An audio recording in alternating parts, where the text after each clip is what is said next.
మన ఆరాధన కొరకై హెబ్రీయులకు రాసిన పత్రిక మొదటి అధ్యాయం. హెబ్రీయులకు రాసిన పత్రిక మొదటి అధ్యాయం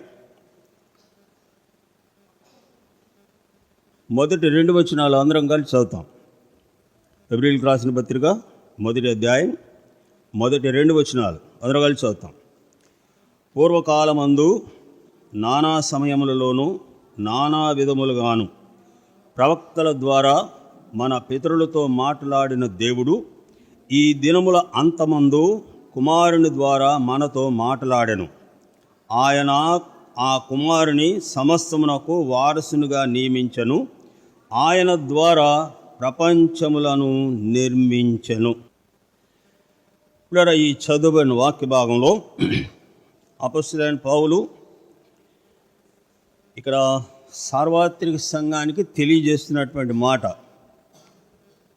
పూర్వకాలమందు నానా సమయములలో నానా విధములుగా మాట్లాడిన దేవుడు, సృష్టి ఆరంభం మొదలుకొని ఆదామవలు ఏదేనులో ఉన్నటువంటి సమయం, ఆ తర్వాత ఏదేను నుండి బయటకు పంపివేయబడినటువంటి సమయం, ఈ ఆదామవలు ఏదేనులో గడిపిన కాలం, అక్కడ నుండి బయటకు పంపేసినటువంటి కాలం, ఈ కాలములన్నిటిలో నానా సమయములు అని రాయబడి ఉన్నది. ఈ సమయాలన్నిటిలో కూడాను దేవుడు ఎట్లా మాట్లాడాడు అంటే, పేతురు రాసిన మొదటి పత్రిక 3వ అధ్యాయం 19వ వచనంలో ఇక్కడ వ్రాయబడినటువంటి మాట చూడండి. పేతురు రాసిన మొదటి పత్రిక 3వ అధ్యాయం 19వ వచనం, దేవుని దీర్ఘశాంతము ఇంకా కనిపెట్టుచుండినప్పుడు పూర్వము నోవాహు దినములలో ఓడ సిద్ధపరచబడుచుండగా అవిధేయులైన వారి యొద్దకు, అనగా చెరలో ఉన్న ఆత్మల యొద్దకు ఆయన ఆత్మరూపిగానే వెళ్ళి వారికి ప్రకటించెను. ఈ నానా సమయములు ఏదేనులో గడిపిన కాలము, ఏదేను నుండి బయటకు వచ్చి గడిపినటువంటి కాలం, జలప్రళయం వరకు ఎట్లా మాట్లాడాడు అంటే ఆత్మస్వరూపిగానే వారితో మాట్లాడినట్లుగా చూస్తాం. ఆ తర్వాత జలప్రళయం అనంతరం 9వ అధ్యాయం నుండి మలాకి వరకు దేవుడు ఎట్లా మాట్లాడాడు అంటే ముఖాముఖిగా మాట్లాడినట్లుగా చూస్తాం. ఆ తర్వాత ఆకాశము నుండి మాట్లాడినట్లుగా చూస్తాం. ఆ తర్వాత స్వప్నముల ద్వారా మాట్లాడినట్లుగా చూస్తాం. సుడిగాలి ద్వారా కూడాను మాట్లాడినట్లుగా వ్రాయబడి ఉన్నది. ప్రవక్తల ద్వారా ఆఖరకు గాడిదతో కూడా దేవుడు మాట్లాడినిచ్చినట్లుగా చూస్తాం. ఇక్కడ ఈ మాటలన్నీ కూడాను దేని కొరకు ఆయన మాట్లాడాడు అంటే మనుషుని యొక్క మేలు కొరకే దేవుడు మాట్లాడినట్లుగా చూస్తాం. దేవుని వాక్య భాగంలో ద్వితీయోపదేశకాండం 10వ అధ్యాయం 13వ వచనంలో, నేడు నేను నీ మేలు కోరి యెహోవా మాట విందునను మాట కాక మరి నీ దేవుడైన యెహోవా మరి ఏం అడుగుచున్నాడు అని మోషే ఇజ్రాయేల్ ప్రజలకు ప్రకటించినట్లుగా చూస్తాం.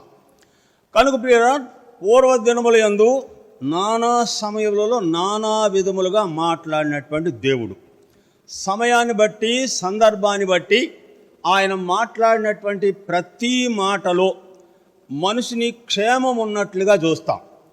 ఆ తర్వాత 9వ అధ్యాయం నుండి మలాకి వరకు రకరకాలుగా మాట్లాడినట్లుగా వ్రాయబడి ఉన్నది. ఇలా ఈ మాటలన్నీ కూడాను మనుషుని యొక్క క్షేమం కొరకు, మేలు కొరకు, మనుషుడు బాగుగా ఫలించి ఆశీర్వదించబడాలనేది దేవుని యొక్క కోరిక ఉన్నట్లుగా చూస్తాం. కనుక ఇక్కడ ఏమంటాడంటే, మన పూర్వమందు మన పితరులతో మాట్లాడినటువంటి దేవుడు, పితరులతో మాట్లాడినటువంటి మాటలు. మొదటిదిగా గమనిస్తే ఆదికాండం 2వ అధ్యాయం 17వ వచనంలో ఆది మానవుడైనటువంటి ఆదాముతో దేవుడు పలికినటువంటి మాట. ఈ తోటలో ఉన్న ఫలాలన్నీ నీవు నిరభ్యంతరంగా తినవచ్చును, అయితే మంచి చెడ్డల తెలియనిచ్చు వృక్ష ఫలం తిను దినమున నీవు నిశ్చయముగా చచ్చెదవు అని దేవుడు ఆదాముతో మాట్లాడినట్లుగా చూస్తాం. ఇక్కడ ఈ మాటల తర్వాత ఆయన ఆదాముకు సాటి అయిన సహాయం చేయడంలో తన ప్రక్కటెముకను తీసి స్త్రీగా నిర్మించి ఆదాము దగ్గరకు తీసుకొచ్చి ఇలా ఇవన్నీ చేసిన తర్వాత జరిగినటువంటి కార్యం ఏమిటంటే, వారు మోసపోయిన తరువాత దేవుడు ఆదామును పిలిచినప్పుడు చెట్టు చాటున పరిగెట్టినటువంటి సమయంలో నీవెక్కడున్నావు అన్నప్పుడు నీ స్వరము వెనక మునుపు నేను దిగంబరునై ఉంటిని, నీవు దిగంబరి వాడు నీకు తెలిపిన వాడు ఎవడంటే నీవు నాతో ఉండుటకు ఇచ్చిన స్త్రీ బట్టి నేను తిన్నాను అన్నాడు. ఆ తర్వాత దేవుడు అవను అడిగినప్పుడు సర్పం నన్ను మోసపుచ్చింది అని ఇక్కడ పలికినట్లుగా చూస్తాం. ఇక్కడ ఈ సంఘటన జరిగిన తర్వాత దేవుడు అవ్వను చూసి పలికినటువంటి మాట ఆదికాండం 3:16 నీ గర్భవేదనను నేను మిక్కిలి హెచ్చించేదను, నీవు వేదనతోనే పిల్లలను కందువు. ఆ తర్వాత ఆదామును చూసి నీ నిమిత్తమై నేల శపింపబడినది, నీ ముఖము చెమట కార్చి నువ్వు ఆహారం తిందువు, ఎలాగనగా నీవు నేల నుండి తీయబడితివి గనుక నీవు మన్నే గనుక తిరిగి మన్నైపోదువు అని దేవుడు వారికి సెలవిచ్చినట్లుగా చూస్తాం. ఇక్కడ ఈ సంఘటనలంతా, ఈ సందర్భం అంతా కూడాను ఏదేనులో ఉండగా జరిగినటువంటి సమయం. ఆ తర్వాత ఆదికాండం 3:23-24 ఆదామును ఏదేను నుండి గెంటి వేసినట్లుగా వెళ్ళగొట్టినట్లుగా వ్రాయబడినది. దీనికి ముందు ఆయన ఏదేనులో ఆ సమయంలో మాట్లాడినటువంటి మాటలు ఆదాము యొక్క జీవితంలో నెరవేరినట్లుగా చూస్తాం. కనుక ఆయన ఆదామును వెళ్ళగొట్టి తూర్పు దిక్కునున్నటువంటి జీవవృక్ష ఫలములు చేయి చాపి తింటాడేమోనని దానికి ఖడ్గజ్వాలలు కావలి ఉంచినట్లుగా చూస్తాం. ఇలా తర్వాత దేవుడు మాట్లాడినటువంటి మాట ఆదికాండం 4:7 కయ్యనుతో మాట్లాడాడు. నీవు సత్క్రియ చేసిన ఎడల నీ తల ఎత్తుకొనవా, నీవు సత్క్రియ చేయని ఎడల నీ వాకిట పాపం పొంచి ఉంటుంది, దానికి నీ మీద వాంఛ కలుగుతున్నది, దానిని నీవు ఏలుదువు అని చెప్పినట్లుగా చూస్తాం. వీళ్ళ దేవుడు ఎందుకు కయ్యనుతో ఈ మాటలు పలకబలిసి వచ్చిందంటే, హేబేలు తెచ్చినటువంటి అర్పణను దేవుడు లక్ష్య పెట్టాడు, కయ్యూను తెచ్చినటువంటి అర్పణను దేవుడు త్రోసిపుచ్చినట్లుగా చూస్తాం. హేబేలు తెచ్చినటువంటి అర్పణలో పాప క్షమాపణ విమోచన ఉన్నట్లుగా చూస్తాం. అయితే కయ్యూను తెచ్చినటువంటి అర్పణలో పాప క్షమాపణ కానీ పాపము తీసివేసేటువంటి అర్పణ కానీ కయ్యూను అర్పించిన దానిలో లేని కారణం చేత దేవుడు కయ్యూను అర్పణను త్రోసిపుచ్చినగా కోపపడి కయ్యూను కోపపడిన కారణం చేత దేవుడు ఈ మాట అన్నాడు, నీవు కోపపడనలా నీ ముఖం చిన్నబుచ్చుకుంటువేమి, నువ్వు సత్క్రియ చేసిన ఎడల నీ తల ఎత్తుకొనవా, నీవు సత్క్రియ చేయని ఎడల నీ వాకిట పాపము పొంచి ఉంటుంది. ఇక్కడ ఈ పాపము చేసినటువంటి పని తన సహోదరుడైనటువంటి ఏబేలు మీద పడి అతనిని చంపివేసినట్లుగా చూస్తాం.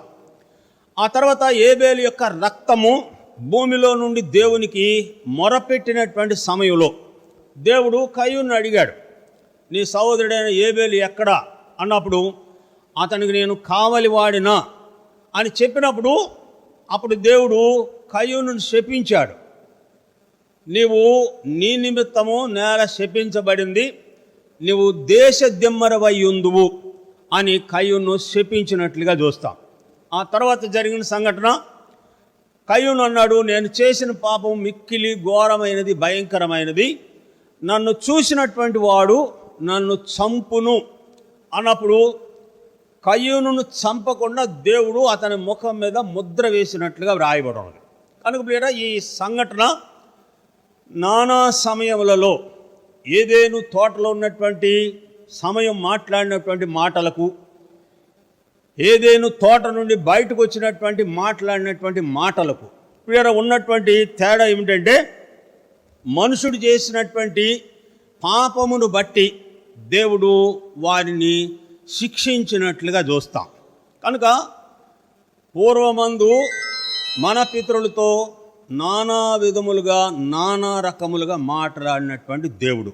రెండవదిగా చూస్తాం, చూడండి, ఆదికాండం 6వ అధ్యాయం 3వ వచనం.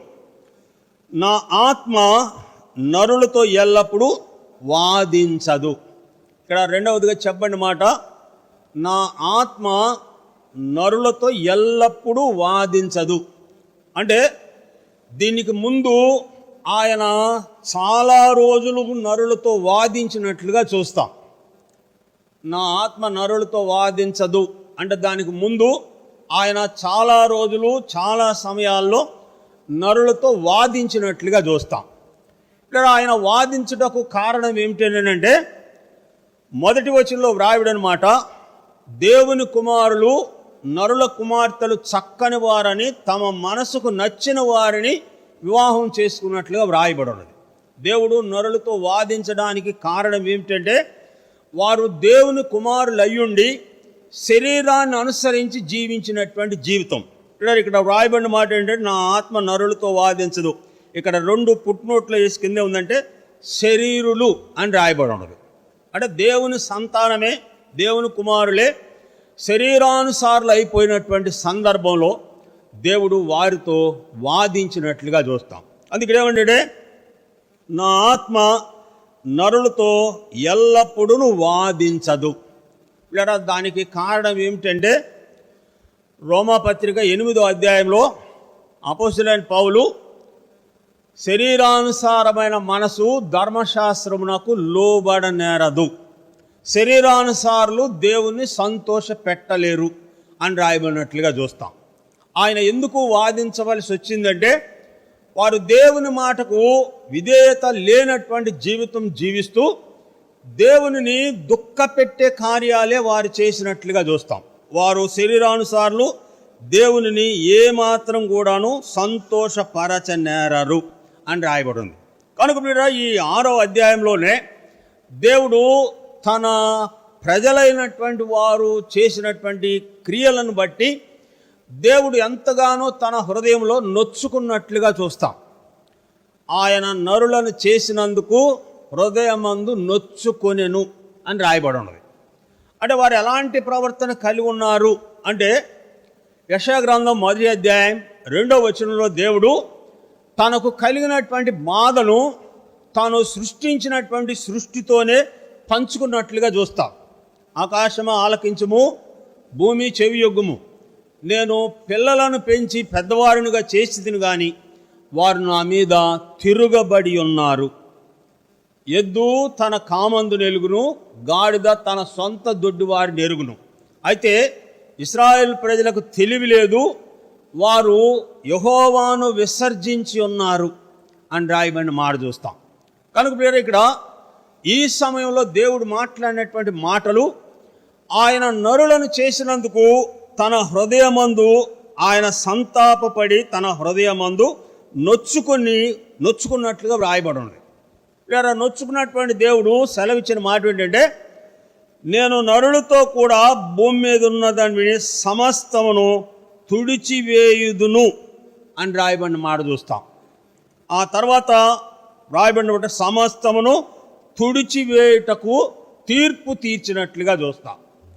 కనుక ప్రియరా, మనుషుని యొక్క జీవితంలో భయంకరమైనటువంటి పరిస్థితి ఏమిటంటే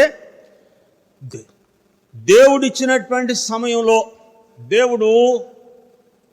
నరులు దేవునిని తెలుసుకునేటువంటి అనుభవంలో నిలిచినట్లయితే లేదా మనుషుని జన్మము సార్థకము చేయబడుతున్నట్లుగా చూస్తాం. ఇచ్చినటువంటి సమయం అంతా కూడాను లేదా వృధా పరుచుకుంటే మనుషుడు బ్రతికి ఉండగానే దేవుడు తీర్పు జరిగిపోతే ఇక ఆ మనుషుని జీవితంలో రక్షించేవాడు ఎవ్వడూ కూడాను లేకుండా ఉన్నట్లుగా చూస్తాం. కనుక మనుషుడు బ్రతికి ఉండగానే దేవుని దృష్టిలో తీర్పు తీర్చకుండా మనుషుడు జాగ్రత్త పడాలి. మీరు 1 సమూయేలు గ్రంథం 2వ అధ్యాయం మీరు చదివితే ఏలీ కుమారులను బట్టి వ్రాయబడినటువంటి మాట, యెహోవా వారిని చంపదలంచి ఉండెను గనుక తన తండ్రి మాట వినలేదు అని రాయబడి ఉన్నది.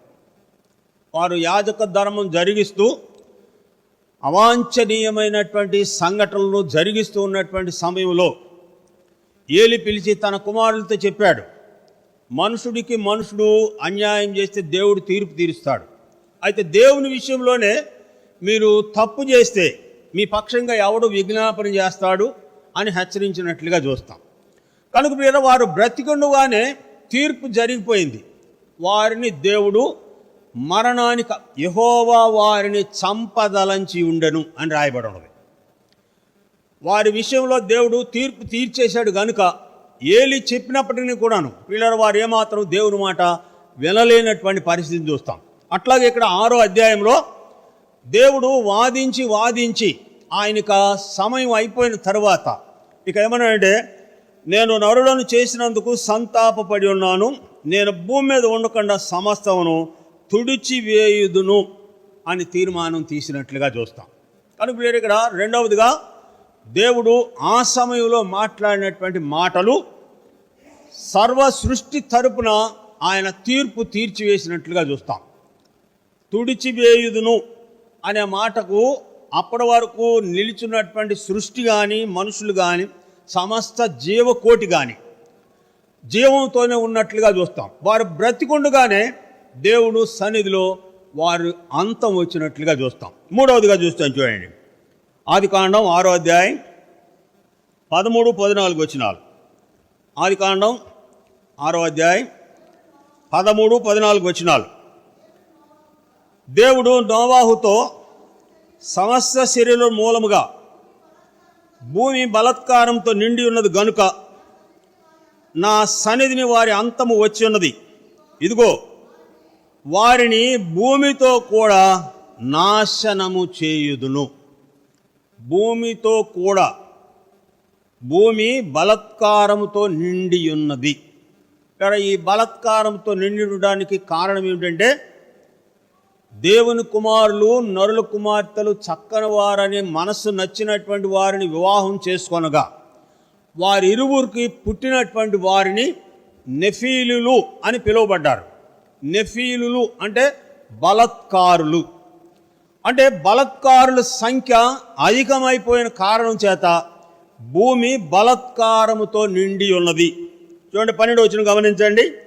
దేవుడు భూలోకమును చూసినప్పుడు అది చెడిపోయి ఉండెను, భూమి మీద సమస్త శరీరులు తమ మార్గములను చెరిపివేసుకొనిరి.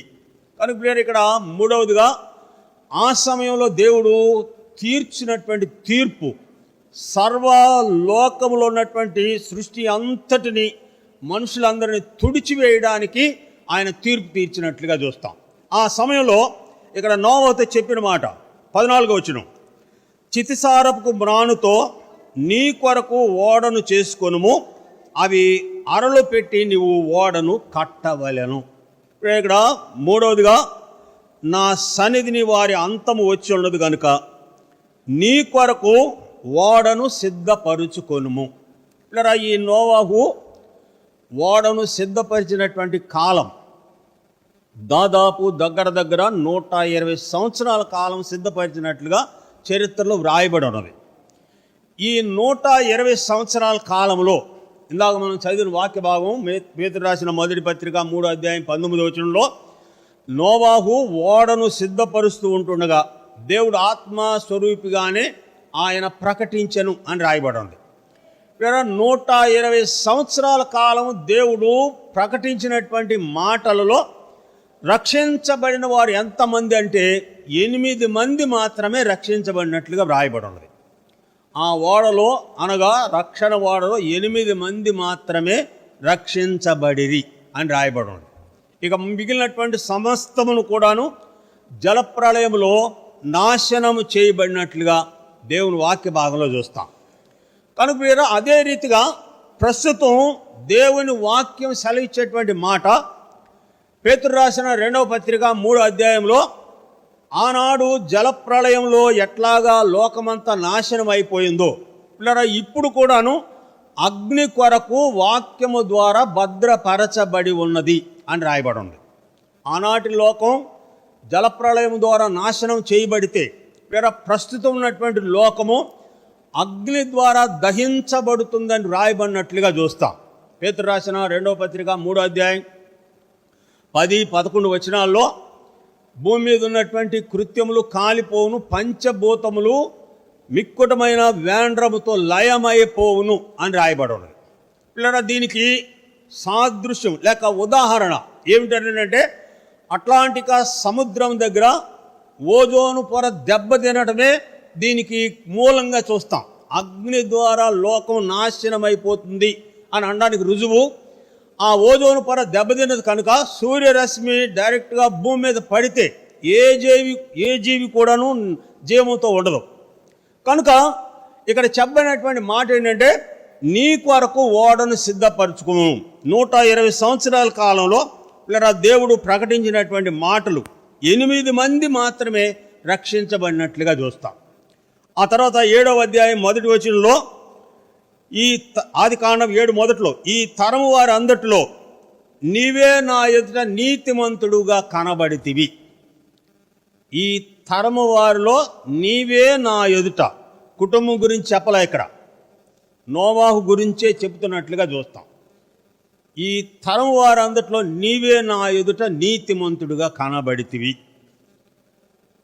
అపొస్తలుల కార్యములు 16వ అధ్యాయం 31వ వచనంలో అయలారా రక్షణ పొందుటకు నేనేమి చేయవలెను అన్నప్పుడు యేసునందు విశ్వాసం ఉంచుము, అప్పుడు నీవును నీ ఇంటి వారును.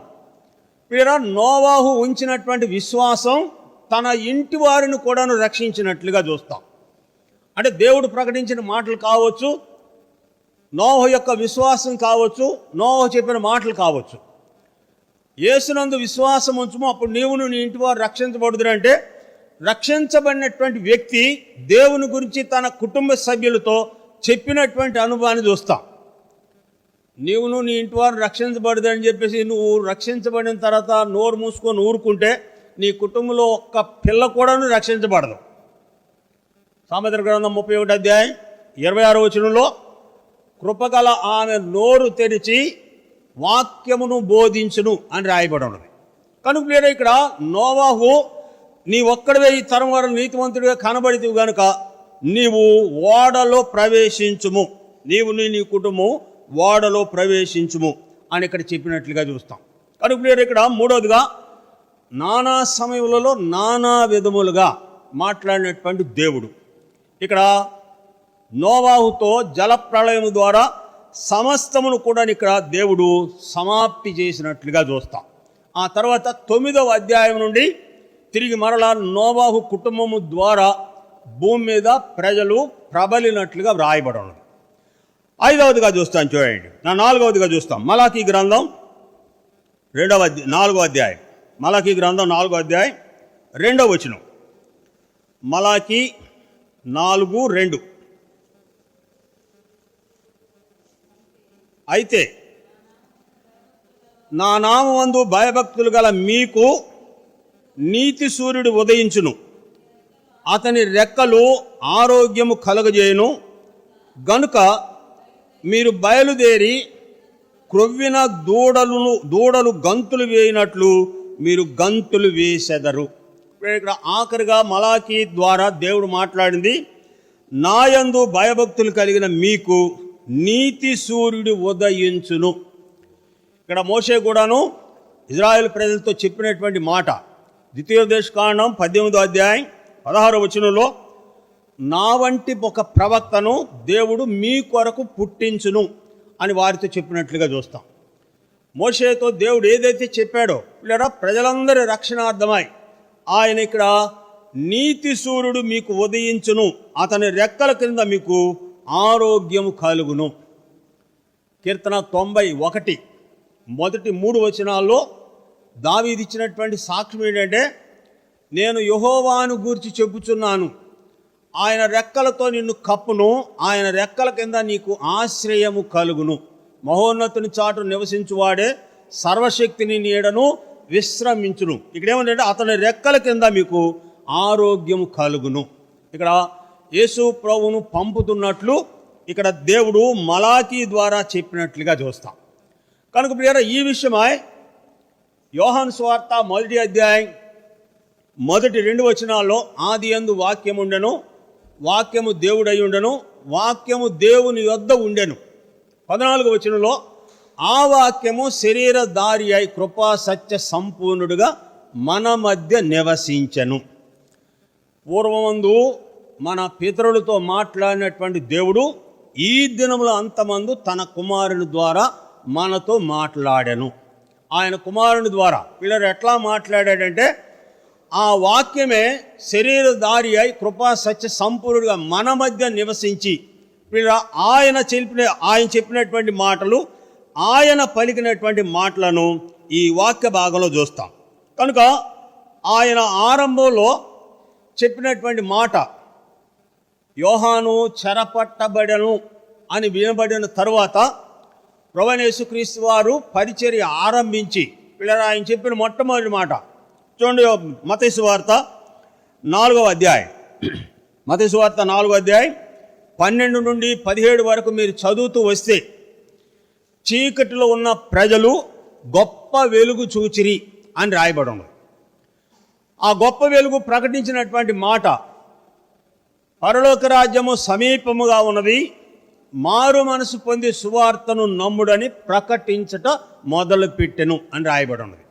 యేసు ప్రభు వారు ఆరంభంలో చెప్పినటువంటి మాట, పరలోక రాజ్యము సమీపముగా ఉన్నది అంటే ఈ రాజ్యం ఏమైపోతుందంటే, పేతురు రాసిన 2వ పత్రిక 3వ అధ్యాయం 10-11 వచనాల ప్రకారం అగ్నికి ఆహుతి చేయబడుతూ ఉంటుండగా ఆ అగ్నిలో మనుషులందరూ నాశనము కాకుండా నిమిత్తమై ఈ రాజ్యం ఉండగానే మారు మనసు పొందమని ఆయన ప్రకటించినట్లుగా చూస్తాం. పరలోక రాజ్యం సమీపంగా ఉన్నది, మారు మనసు పొంది సువార్తను నమ్ముడి అని ఇక్కడ ప్రభు ప్రకటించినట్లుగా చూస్తాం. పూర్వకాలమందు నానా సమయంలో నానా రీతులుగా మాట్లాడినటువంటి దేవుడు ఈ దినముల అంతమందు ఆయన కుమారుని ద్వారా మనతో మాట్లాడాను. ఆయన చెప్పిన మాట మారు మనసు పొందమని ఆయన మనుషులందరికీ ప్రకటించినట్లుగా చూస్తాం. 5వదిగా చూస్తాం చూడండి, అపోస్తలుల కార్యములు 10వ అధ్యాయం, అపోస్తలుల కార్యములు 10వ అధ్యాయం 38వ వచనం.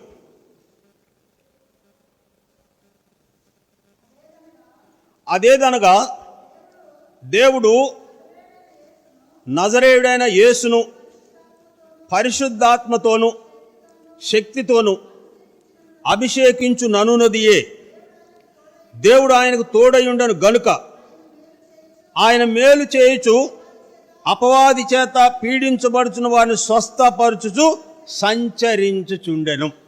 ఇక్కడ యేసు ప్రభు చేసిన కార్యం ఏమిటంటే, అపోస్తలుల కార్యం 10వ అధ్యాయం 34వ వచనంలో పేతురు ప్రకటించిన మాట, యేసు క్రీస్తు అందరికీ ప్రభు. ఇక్కడ ప్రభు అన్నటువంటి వ్యక్తి ప్రజల యొక్క క్షేమార్థమై ఇక్కడ ఆయన పరిచర్య చేసినట్లుగా చూస్తాం. ఇక్కడ ఏమిటి ఆయన చేసిన పరిచర్య అంటే, అపవాది చేత పీడించబడుచున్న వారిని స్వస్థపరచుచు సంచరించుచుండెను అని రాయబడింది.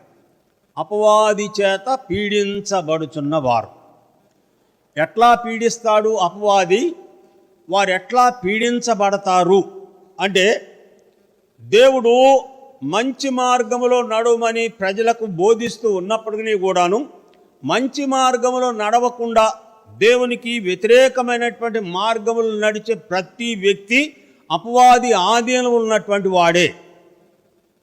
లూకా సువార్త 4వ అధ్యాయం 6వ వచనంలో యేసు ప్రభు వారికి ఈ లోకరాజ్యాలన్నీ ఒక్క నిమిషంలో చూపించేసి, ఈ లోకరాజ్యాల మహిమంతా కూడా నాకు అప్పగించబడి ఉన్నది, నేను ఎవనికి ఇస్తానో వానికి ఇస్తాను, నువ్వు నా కాళ్ళకు మొక్కితే ఇదంతా కూడా నీకు ఇచ్చేస్తానన్నాడు. కనుక నేను ఇక్కడ అపవాది చేత పీడించబడుతున్నటువంటి అనుభవం. ఎవరు అపవాది చేత పీడించబడుతున్నారు అంటే, దేవుని మాటకు లోబడక తమ ఇష్ట ప్రకారం నడిచే ప్రతి వ్యక్తి అపవాది ఆధీనంలో ఉన్నటువంటి వ్యక్తే. చూడండి, లూకా సువార్త 13వ అధ్యాయం, లూకా సువార్త 13వ అధ్యాయం 11వ వచనం. లూకా సువార్త 13:11. 18 ఏండ్ల నుండి బలహీనపరుచు దయ్యము పట్టిన ఒక స్త్రీ అక్కడ ఉండెను. ఆమె నడుము వంగిపోయి ఎంత మాత్రమును చక్కగా నిలవబడకుండెను.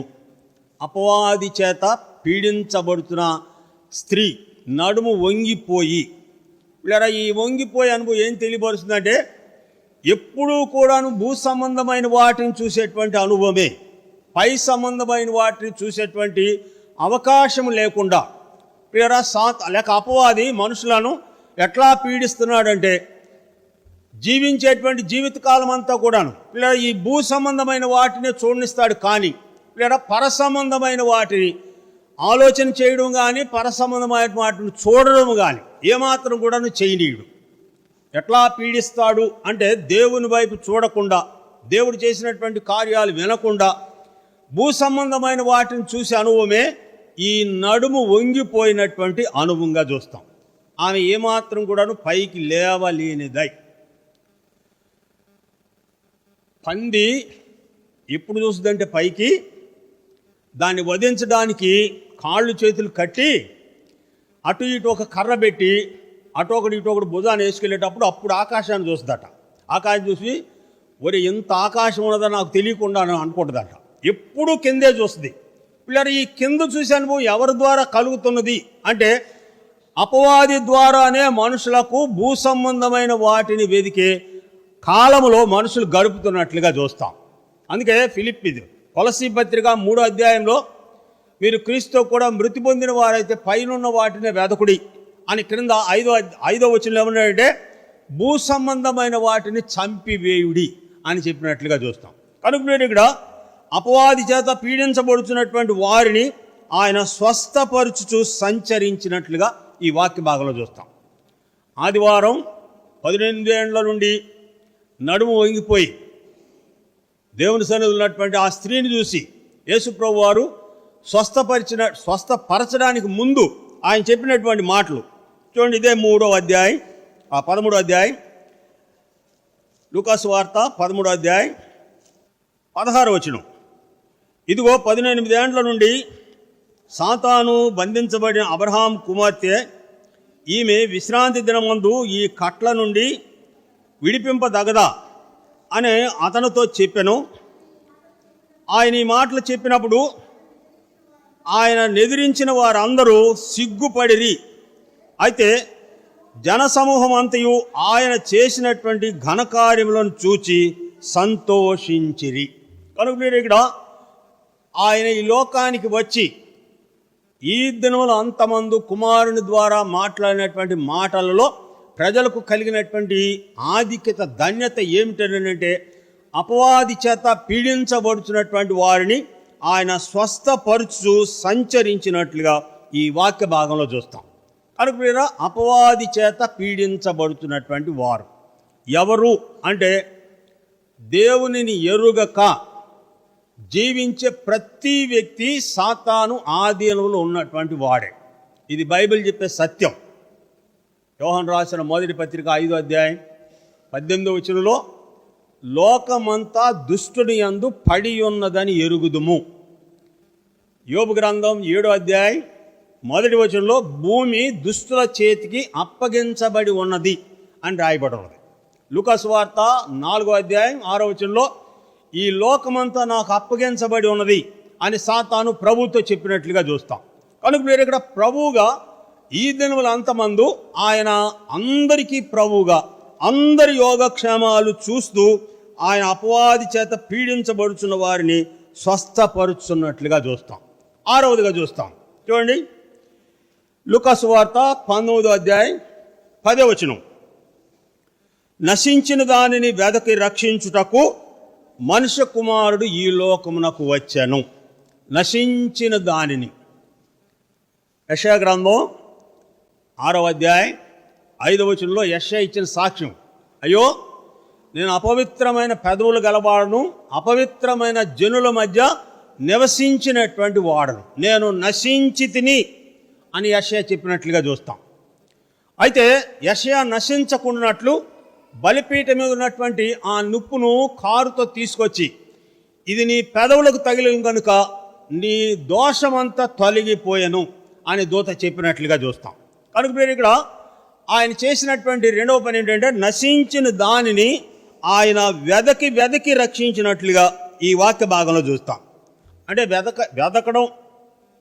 వెదకి రక్షించను అంటే అర్థం ఏంటంటే మనుషుడు మార్గం తప్పిపోయి దేవునికి కనబడకుండా ఆదాము చాటుగా దాగుకున్నట్లు పాపము వెనక దాగుకొని ఉండగా ఆయన వెదకి రక్షించినట్లుగా చూస్తాం. అందుకే ఇక్కడ రాయబడినటువంటి మాట ఏంటంటే నశించిన దానిని వెదకి రక్షించుటకు.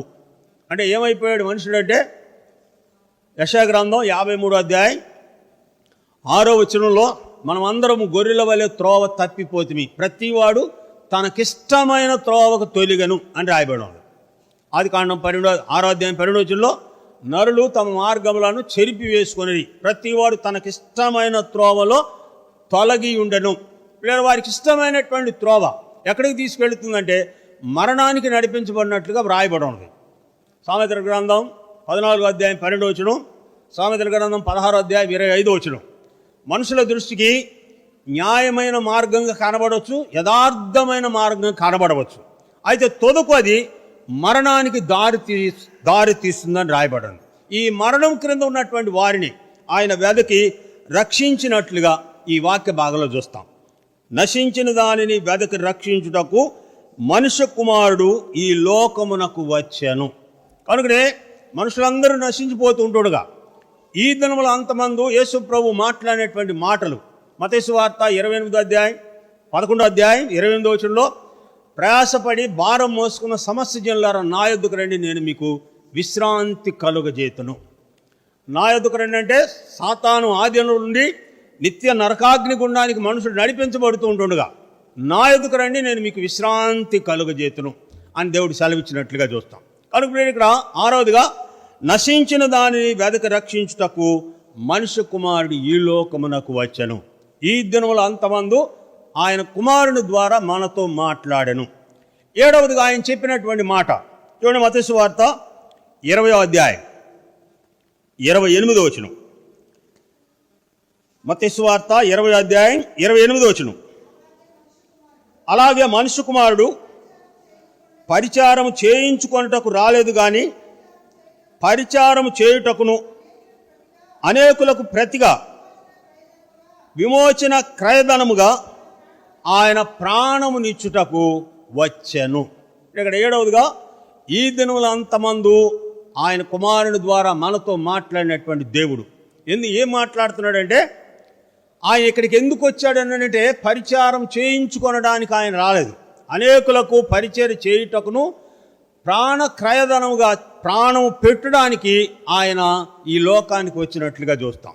మనుష్య కుమారుడు అనేకుల కొరకు విమోచన క్రయధనముగా పాపం క్రింద ఉన్న వారిని విడిపించడానికి ఆయన ప్రాణం పెట్టడానికి ఈ లోకానికి వచ్చినట్లుగా చూస్తాం. యోహాను సువార్త 10వ అధ్యాయంలో గొర్రెల కొరకు తన ప్రాణము పెట్టువాడే మంచి కాపరి అని రాయబడదు. తన స్నేహితుల కొరకు ప్రాణం పెట్టువాని కంటే మరి ఎక్కువైన ప్రేమ గలవాడు ఎవడును లేడు అని రాయబడదు. కనుక ఆయన అందరి విమోచన క్రయధనముగా ఆయన చేసినటువంటి పని యోహాను సువార్త 1వ అధ్యాయం 29వ వచనంలో యోహాను ప్రకటించాడు, ఇదిగో లోక పాపమును మోసుకొని పోవు దేవుని గొర్రె పిల్ల. ఆయన లోక పాపమంతా కూడా ఆయన సెలువులో మోసుకొని వెళ్ళినట్లుగా వ్రాయబడి ఉంది. పేతురు రాసిన 1వ పత్రిక 2వ అధ్యాయం 24వ వచనంలో తానే మన పాపములను మ్రాను మీద మోసుకొని పోయాను, ఆయన పొందిన దెబ్బల వలన మనకు స్వస్థత కలుగుచున్నది. యెషయా గ్రంథం 38వ అధ్యాయం 17వ వచనంలో యెషయా చెప్పిన మాట, నీ వీపు వెనక నా పాపములను పారవేచితివి అని చెప్పినట్లుగా చూస్తాం. సర్వమానవాళి పాపమంతటిని ఆయన పశ్చిమ్రాను మీద ఆయన శిలువ మీద మోసుకొని పోయి ఆయన ప్రాణమును అర్పించడం ద్వారా మనుషులకు విడుదల కలిగినట్లుగా దేవుని వాక్య భాగంలో చూస్తాం. కనుక ఈ దినముల అంతమందు ఆయన కుమారుని ద్వారా లోకానికి ఆయన కలుగు చేసినటువంటి ఈ రక్షణ కార్యం మనుషులకు ఎందుకు ఆయన కలుగు చేశాడు అంటే ఆయనను సేవించు నిమిత్తము. చూడండి, ఆఖరిగా చూద్దాం. లూకా సువార్త 1వ అధ్యాయం 1వ